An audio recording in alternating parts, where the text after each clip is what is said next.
ऐसा है तो 10% 15% का रेट अभी बढ़ा हुआ है। अभी इसका कारण तो इम्पोर्ट एक्सपोर्ट का है जैसा लग रहा है पहले। और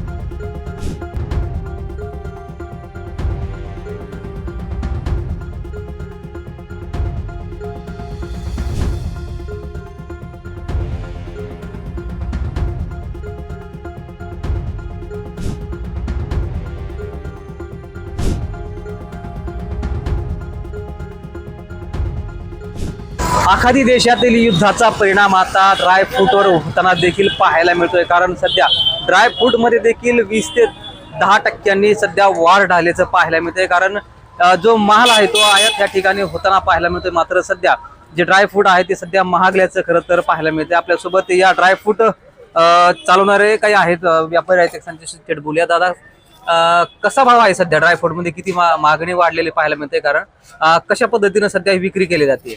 10 से 15% की मार्जिन अभी बढ़ गई। अभी खोपरा हो गया अभी 360 रुपये किलो, खजूर हो गई 300 रुपये 250 रुपये, जैसे कि काजू देखा जाएगा 850 रुपये और बादाम 800 रुपये किलो।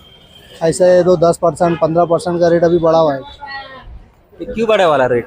अभी इसका कारण तो इम्पोर्ट एक्सपोर्ट का है जैसा लग रहा है पहले। और जहाँ से माल आता है वो कम हो गया अभी, आने के रीज़न इसका ही है। तो अभी किसकी क्या क्या रेट बढ़े वाले? अभी खोपरा हो गया, काजू हो गया, बादाम होगा, अंजीर होगा। जैसे कि खोपरे के इधर भी डबल रेट हो गया अभी। पहले 180 रुपये था, अभी 360 रुपये किलो हो गया।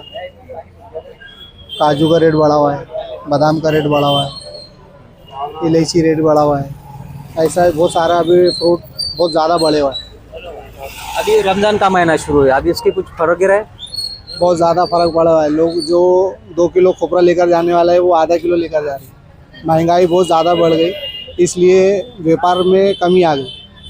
व्यापार कमी होगा और माल इंपोर्ट एक्सपोर्ट का भी उसका प्रभाव अपने व्यापारी संघटना पे मालूम पड़ा।